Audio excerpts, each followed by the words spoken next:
자, 이제 세 번째 출제 테마인 용어정의 살펴보시겠습니다. 우리 31페이지죠? 용어정의. 자, 먼저 용어정의 나무까지는 없죠? 총칙에 해당되는 거니까. 자, 세부 핵심 보죠. 두 번째 19페이지 용어정의는 뭐예요? 법 조문상 정의하고 또 판례. 이 조문에 대해서 이제 판례가 있거든요. 그래서 여기 나오죠. 판례. 그래서 이 조문하고 판례 이 두 개가 매치가 돼야 되겠습니다. 자, 세 번째 이제 출제자 의도는 뭐냐? 31페이지 날개 박스 보시죠. 자, 이 용어 정의는 첫 번째 비슷한 용어, 유사한 용어를 서로 뒤바꿔가지고 과연 구별해낼 수 있겠는가? 그쵸? 비슷한 용어, 그죠? 그래서 33페이지 보면은 나와 있죠. 33페이지. 예컨대, 2호, 제2조 2호에 보니까 공인중개사 나와 있고요. 그 다음에 5호에 보니까 소속 공인중개사. 비슷하죠? 하나는 공인중개사, 하나는 소속 공인중개사. 공인중개사 공통적으로 들어가잖아요. 이거 하나가 다르거든요. 그래서 이렇게 비슷한 용어를, 바꿔놨을 때, 과연 구별해낼 수 있겠는가? 틀린 보기인지 캐치해낼 수 있겠는가? 이게 출제자 의도고요. 두 번째는 사례를 통해서 용어의 개념을 과연 이 수험생들이 이해할 수 있겠는가. 사례는 특히 뭐 별게 아니고요. 바로 판례의 핵심적인 내용이 되겠습니다. 자, 그러면 3답 비교표 보시겠습니다.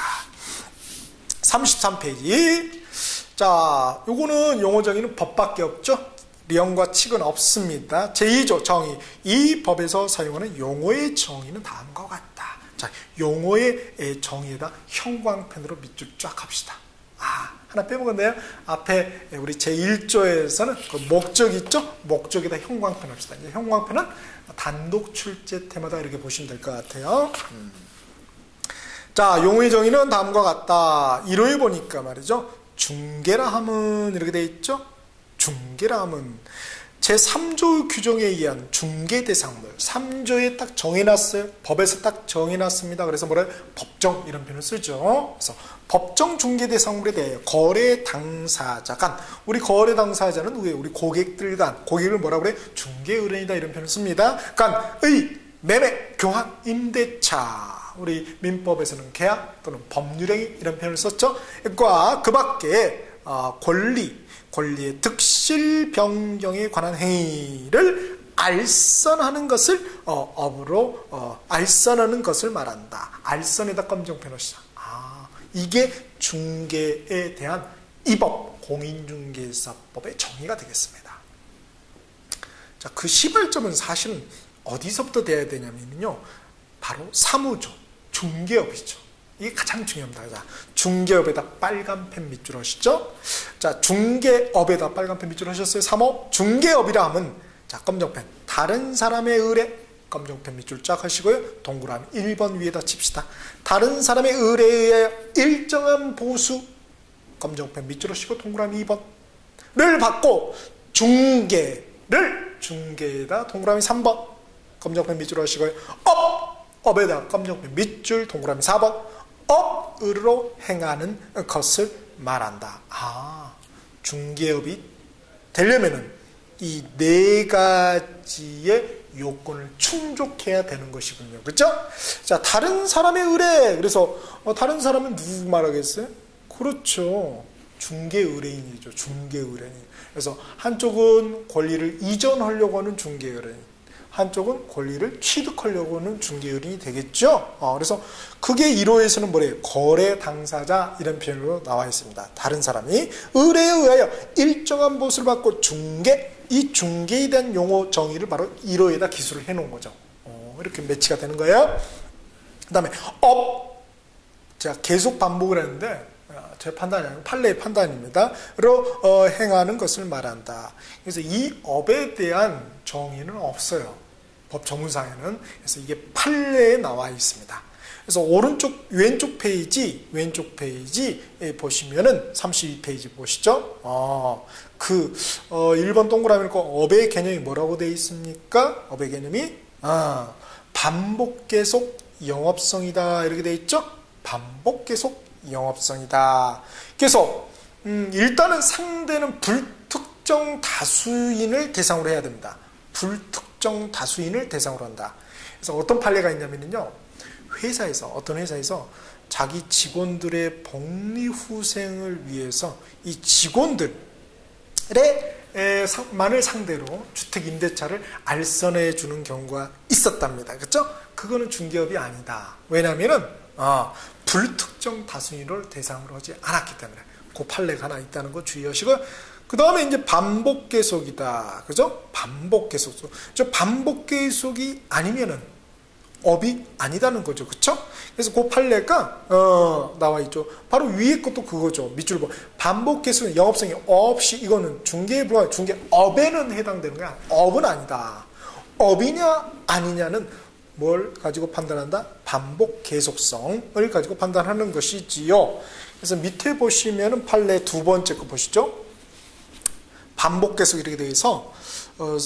두 번째 판례 세 번째 줄에 반복 계속성, 영업성 등의 유무와 그 행위의 목적이나 규모, 회수 기간, 태양 등, 태양이라는 것은 뭐 어떤 상태를 말하죠. 등 여러 사정을 종합적으로 고려하여 사회 통념에 따라 판단하여야 할 것인즉 우연한 기회 단 1회 건물 전세 계약을 중개하고 수수료를 받은 사실만으로는 알선 중개를 업으로 한 것이라고 볼 수 있다 없다? 없다. 항상 판례는 끝말. 즉 반복 계속성이 없기 때문에 그렇지요. 그러면 이런 건 어떨까요? 간판, 부동산 중개업이라고 이렇게 간판을 걸어놓고 그래서 딱 한 번 이거 했다고 생각합시다. 그럼 그것도 우연한 기회죠. 딱 한 번이야. 그러면 업에 해당되지 않느냐? 그건 또 아니라는 거예요, 우리 판례는. 그래서 그 판례 다시 한번 자세히 읽어보시면 뭐라고 돼 있어요? 이거를 어떻게 판단한다고요? 종합적으로 고려하여 사회 통념에 따라 판단한다고요. 자, 무슨 말이냐? 간판을 걸었다는 건 뭐예요? 한 번 하겠다는 의도입니까? 쭉 해먹겠다는 의도입니까? 쭉 해먹겠다는 의도죠. 그렇죠? 그래서 그런 경우에 또 그죠, 중개업에 해당돼서 걸린다 이겁니다. 오케이? 해당된다는 것이죠. 그죠? 그 다음에 밑에 판례는 이제 그 보수에 관련 보수, 그죠? 그래서 위에 다시 한번 보시면은 다른 사람에 의해 보수라고 되어 있죠. 일정한 보수. 자, 즉 무보수에 의한 경우는 중개업이다 아니다? 아니라는 것입니다. 그렇죠? 중개업이 아니라는 거예요. 그래서 여러분 2006도 4842 2006도 4842 그래서 대법원 판례죠. 여러분 이거 검색하실 수 있겠죠. 검색할 수 있어야 됩니다. 어디를 보시냐면은 법조문 검색은 우리가 법제처에서 검색하실 수 있죠. 그렇죠? 그 법제처 홈페이지 보면은 그 딱 이렇게 이모티콘이 잘 있어요. 그래서 국민법령 거기 해가지고 입력하시면은 클릭해서 입력하시면 모든 법, 현행 모든 법을 다 검색하실 수 있겠고, 그다음에 판례 검색은 대법원으로 가시는 게 좋습니다. 우리는 이제 대법원 판례가 시험에 나오니까. 그래서 대법원 홈페이지 상단에 보시면 대국민 서비스라고 되어 있어요. 찾으셨나요? 한번 잠깐 쉬시고 밑으로 홍쌤을 내려놓으시고 한번 해보세요. 소리만 들으시고. 그래서 거기 대국민 서비스를 클릭하시면 다시 오른쪽 상단에 종합법률 정보가 나올 거예요. 종합법률 정보. 찾으셨나요? 그거 클릭하시면은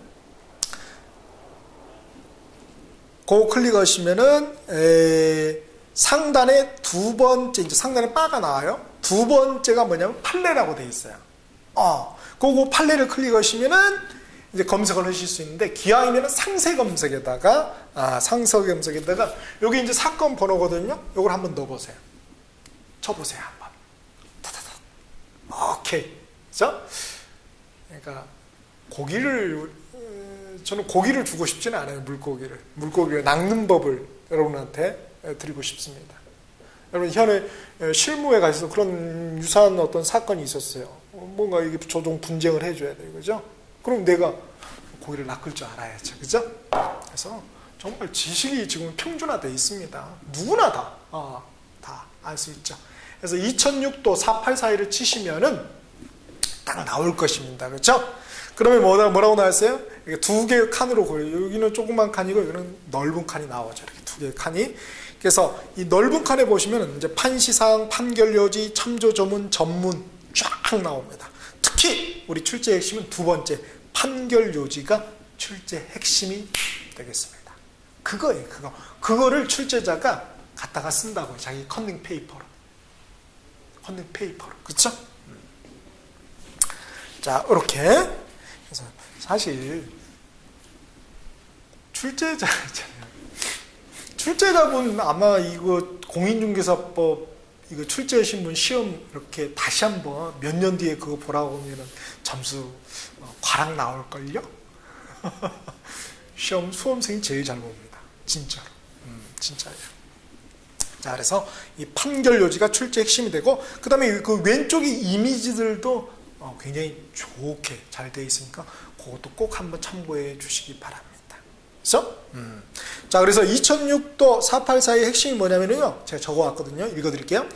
여러분 이제 보시죠, 대부분 판례. 그래서 중개 대상물의 거래 당사자들로부터 수수료를 현실적으로 받지 아니하고 무보수라는 거죠.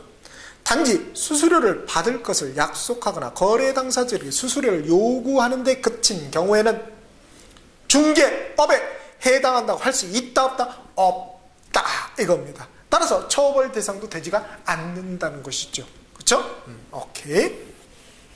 그 다음에 이제 그래서 반복 계속을 받고요. 그 다음에 영업성 보수 받고, 그 다음에 영업성은 이제 영리 목적이라는 거죠. 영리 목적. 그렇죠? 그래서 우리 사업, 그 업의 개념이라는 거죠. 결국은 사업의 업, 그 개념이 되겠습니다.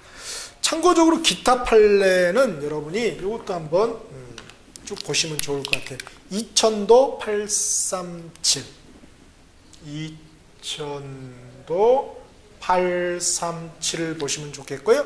또 하나는 2010다, 2010다, 86525, 86525.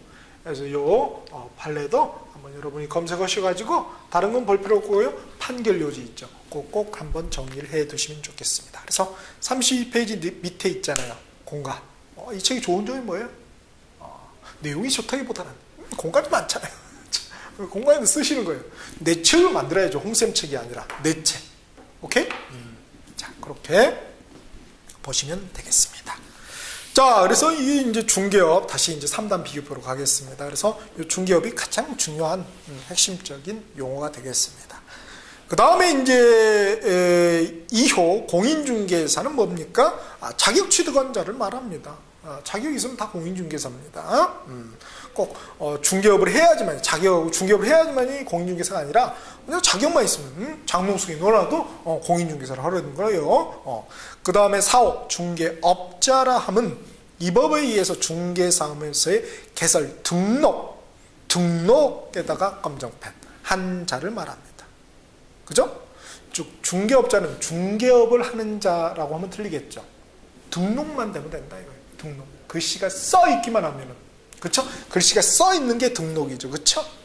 이렇게 해서 개설 등록한 자를 중개업자라고 합니다. 그래서 현행 이제 중개업자는 크게 보면 두 가지죠. 개인인 중개업자고 법인인 중개업자. 개인인 중개업자는 다시 공인중개사인 중개업자고 부칙상 중개업자로 이렇게 나눠볼 수가 있겠습니다. 그래서 여러분 100페이지 한번 보실까요? 다 연계되는 거예요. 모든 페이지가. 자, 100페이지 보면 그렇게 이제 디테일하게 나와 있습니다. 나와 있어요. 자, 이렇게. 그래서 중개업자는 개설 등록을 한 자지 중개업을 하는 자가 아니라는 거예요. 그죠? 중개업을 하는 자 맞지 않나요? 그건 내 생각이죠. 우리는 법 조문이 중요하다고요, 시험에서는. 그 다음에 이제 무등록 중개업자라는 게 또 있죠. 그거는 용어 정의가 없어요. 등록하지 않았다는 거죠. 그죠? 자, 요거는 법적인 정식 명칭이 있긴 해요. 무등록 중개업자가. 126페이지 한번 펴보실까요? 126페이지 펴보시면은 두 번째 3단 비교표 48조, 법 48조 보면은 1호 한번 보세요. 제9조의 규정에 의한 중개사무소에 개설 등록을 하지 아니하고 중개업을 한 자라고 법적인 정식 명칭입니다. 무지 길죠? 그러니까 줄여가지고 그냥 무등록 중개업자 하겠습니다. 자, 이분들에게는 그죠? 아주 큰 혜택을 주죠, 그죠? 고학년, 3학년 2반에 편입될 수 있는 혜택을 줍니다, 그죠? 전과자로 만드는 거죠. 이거. 그래서 공인중개사 자격증이 얼마냐? 이거 보고 알 수 있죠. 2천만 원짜리다 이렇게 말하는 사람도 있습니다. 다른 데 3년 걸린다 이렇게 말하는 분도 있죠. 그럼 안 되죠. 이게 고시입니까? 이거 금방 따야죠. 그쵸? 최소한 수험생활에서 가장 현명한 건 뭐예요? 빠른 시일 내에 자격증 따서 빨리 떠나는 거예요. 이 수험 현장을. 그쵸? 여기 여러분 계속 오래 남잖아요. 그죠? 출판사하고 홍쌤만 좋은 일 시키는 거예요. 그래서는 안 되겠죠. 시험은 수험은 빨리 떠나야 됩니다. 그죠? 이렇게 취미생활로 이렇게 하시면 안 된다. 그러니까 정말 온 지구적으로 목숨을 걸고 내가 한번 해야 되는 거죠. 집중해서. 사장님으로 만나시자고요. 사장님으로. 그죠? 수험생은 더 이상. 그죠? 올해 끝내시고.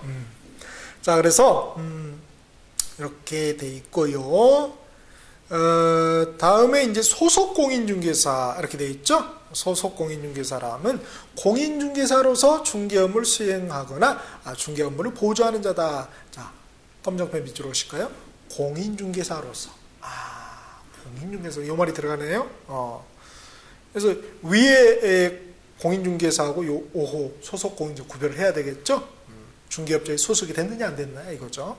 그 다음에 6호 중개보조원이라 하면 이렇게 되어 있습니다.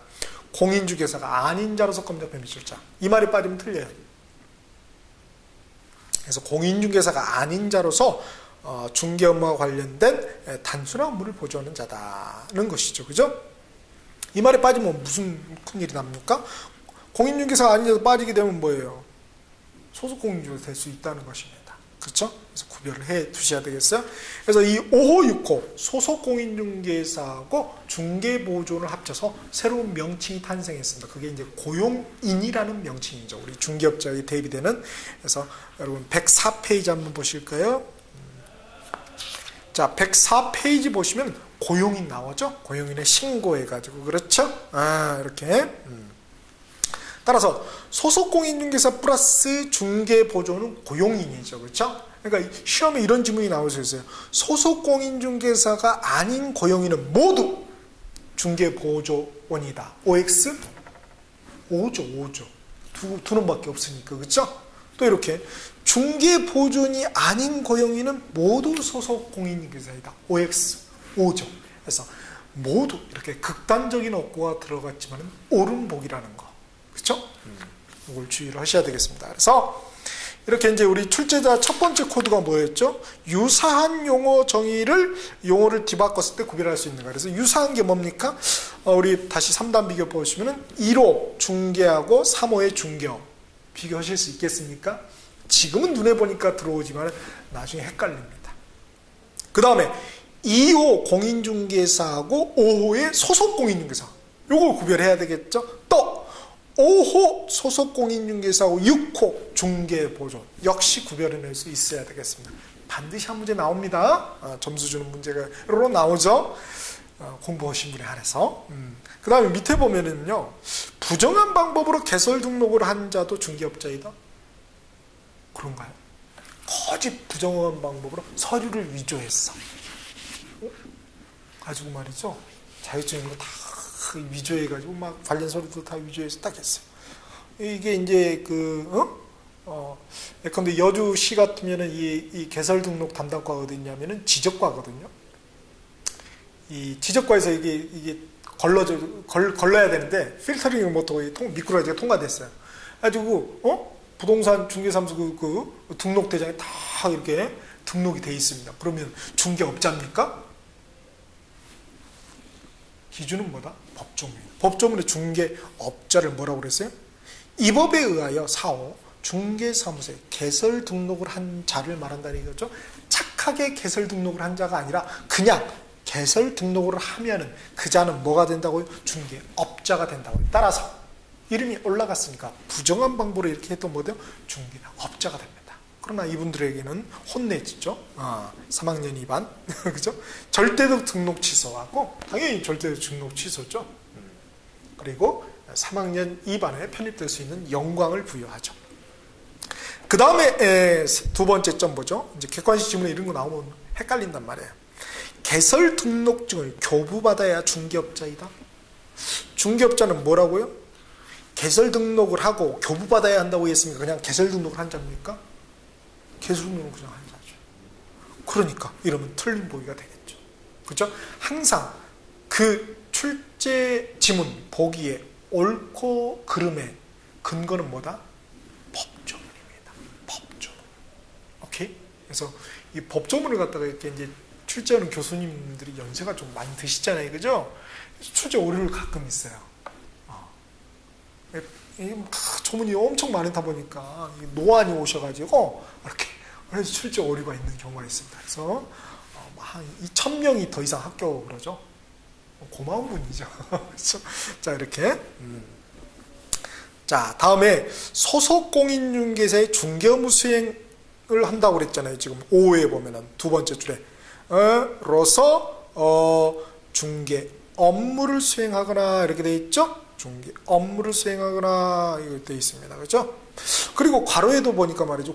중개업자인 법인 중개업자의 사원 또는 임원으로서 공인중개사를 포함한다. 그렇죠? 거기도 소속 공인중개사 포함이냐 제외냐 이거 중요하다고요. 그래서 여기 중개 업무 수행의 의미가 뭐냐? 첫 번째, 거래계약서, 중개된 확인 설명서 작성 다 할 수 있고요. 서명 날인도 해야 될 또 의무가 있죠. 만약에 자기가 했다면 중개업자와 같이. 그 다음에 거래 신고도 할 수 있어요. 단 전자신고는 안 되고요. 따라서 중개업자처럼 소속 공인중개사도 뭐예요? 그 정도로 중요한 업무니까 그 정도로 책임을 묻겠다는 거죠. 그래서 뭐예요? 자격증. 소속 공인중개사, 중개업자뿐만 아니라 소속 공인중개사도 사무소 내에 그죠? 자격증, 공인중개사 자격증을 게시할 의무가 있습니다.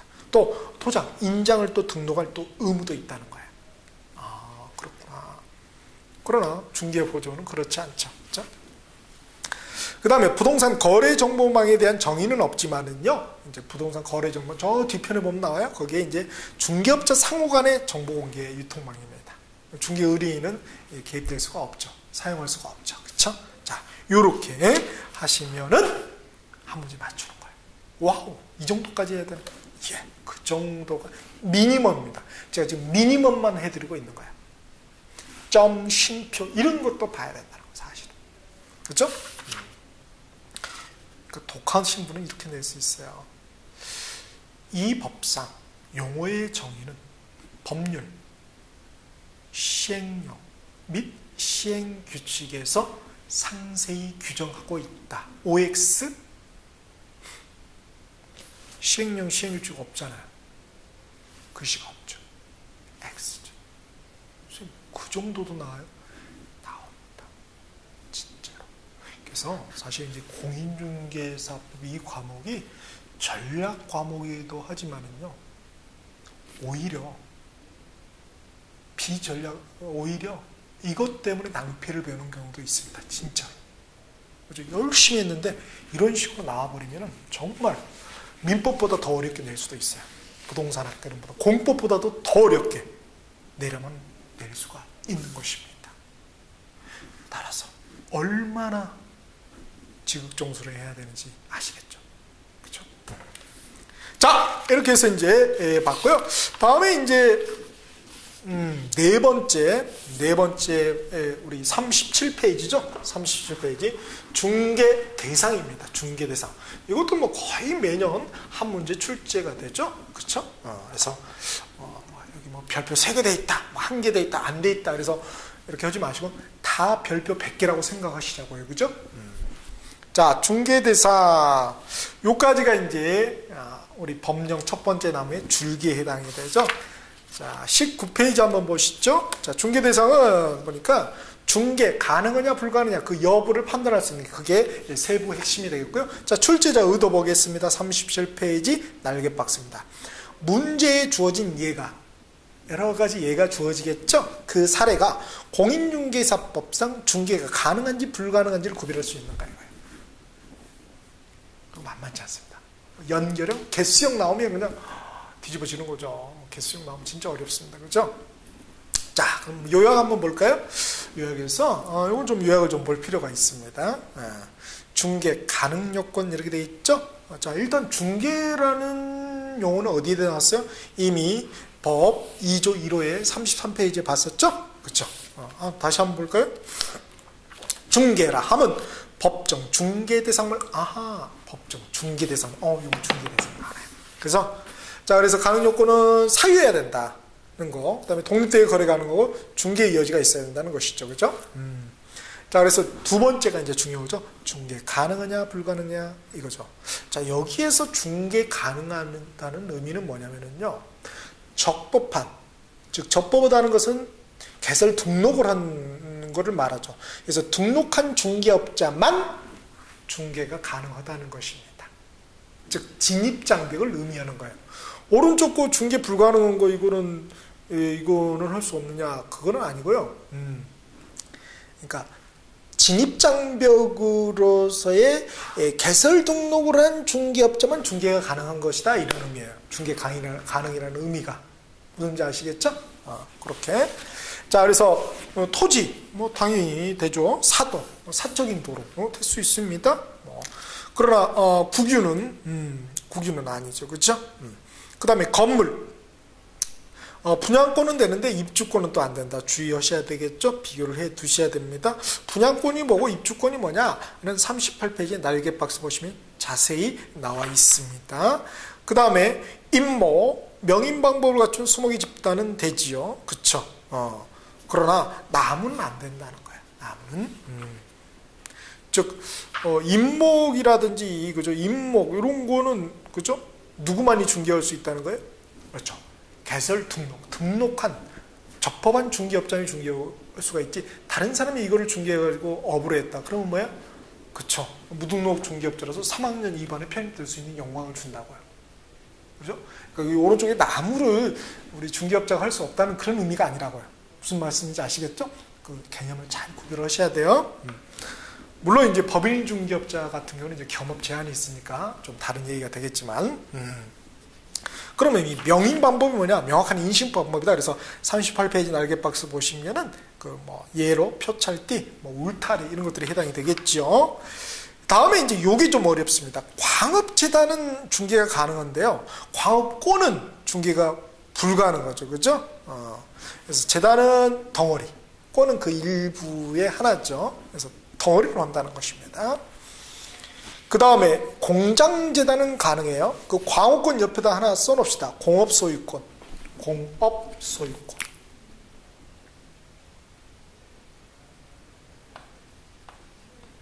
공업소유권은 공장재단의 한 일 구성 부분에 지나지 않습니다. 그렇죠? 광업권이 광업재단의 한 구성 부분에 지나지 않듯이 말이죠.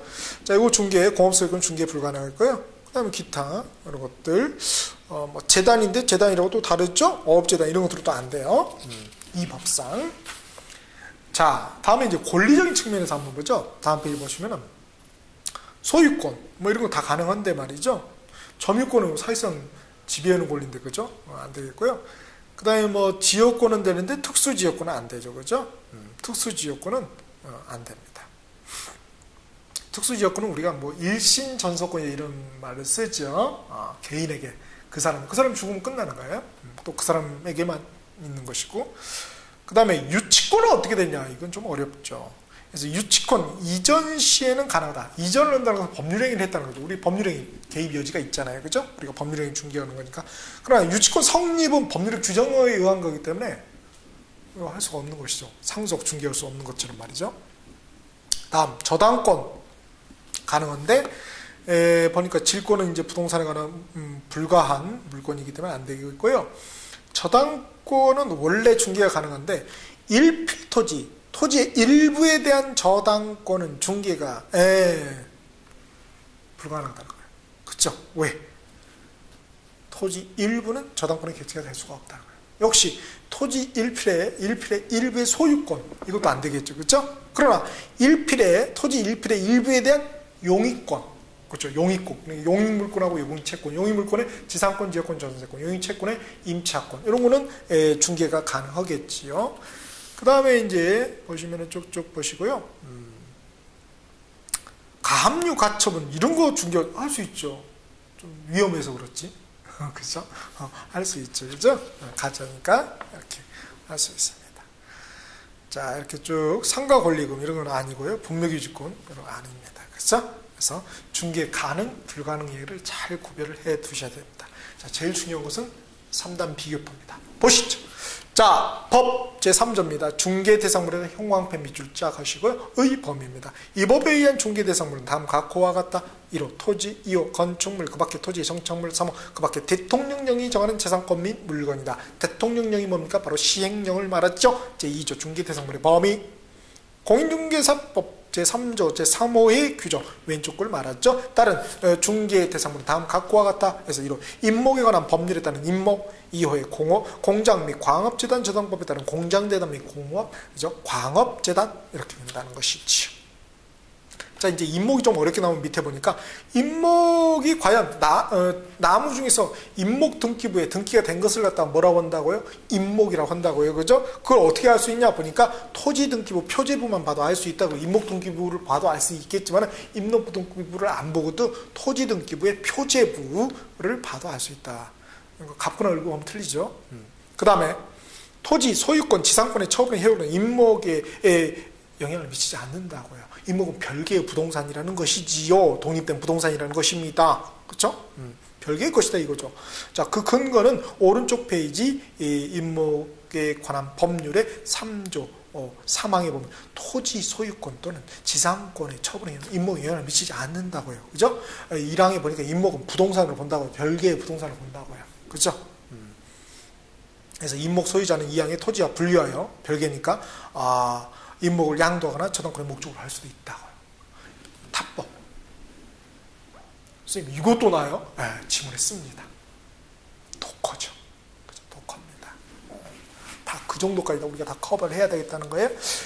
다음 다시 38페이지 임목의 세 번째 보죠. 저당권의 효력은 벌채된 임목에도 미친다. 그래서 물상대의성이 있죠. 우리 저당권의 특성에. 자, 그게 규정되어 있는 게 오른쪽 임목에 관한 법률 저당권의 효력의 4조 1항에 되어 있습니다. 임목 목적으로 하는 저당권의 효력은 임목을 베어낸 경우에도 그 토지로 분리된 수목, 분리된 수목이 뭡니까? 벌채된 임목이 되겠죠. 미친다, 미치지 않는다, 미친다는 것입니다. 이거 미치지 않는다 그러면 정말 미치는 거예요. 시험장에서. 이렇게. 그 다음에 다시 38페이지 밑에 그 표 임목하고요, 미음하고요, 그 다음에 명인반목을 갖춘 수목의 집단하고요, 그 다음에 비음목, 임목을 이렇게 구별을 해 두었습니다. 그래서 소유권의 객체가 되느냐, 그죠? 임목은 안 되지만은 말이죠. 명인방법을 갖춘 수목의 집단은 된다고요. 임목도 되고요, 그죠? 요거 이제 우리 민법에서 중요하죠. 민법에서 소유권의 객체가 되는지 안 되는지 여부. 소유권의 객체가 되면 우리가 소유권 중개할 수 있잖아요. 그러니까 그거 가능하다는 것입니다. 중개도 가능하다. 그 다음에 저당권의 객체가 되느냐, 저당권의 객체가 되느냐, 이 말은 뭐냐면 그거 은행에다 담보로 넣어놓고 말이죠, 저당권 설정해주고 돈 끌어다 쓸 수 있느냐 이거죠. 그죠? 그러면 은행에서 뭐예요? 등기부에다 저당권 설정 등기 을구에다 해야 될 거 아니겠어요? 그러니까 등기부가 있는 걸 전제로 합니다. 그러나 임목하고 명인반복을 갖춘 수목의 집단은 등기부가 없죠. 그러니까 안 되겠죠. 오로지 임목만이 저당권의 객체가 된다는 것입니다. 그 다음에 오른쪽 39페이지 이제 공장 및 광업재단 저당법도 한번 쭉 읽어보시는데 특히 12조 한번 보죠. 공장재단의 단일성 등 1항에 보니까 공장 등 한 개의 부동산을 본다? 네, 그렇죠. 추정한다가 아니에요. 본다는 것입니다. 간주한다는 것입니다. 2항의 공장재단은 소유권과 저당권 외의 권리의 목적으로 되지 못하는 것이 원칙이지만 항상 그렇다 그러면 틀리겠죠. 다만 예외적으로 저당권자가 동의한 경우는 임대차의 목적으로 할 수가 있다는 것입니다. 오케이. 자, 그 다음에 이제 다음 페이지에 또 중개대상물 관련 판례가 있습니다. 그래서 밑줄 중심으로 한번 읽어주시길 당부드리겠습니다. 자, 이렇게 해서 네 번째 중개대상물까지 한번 정리를 해 보았습니다.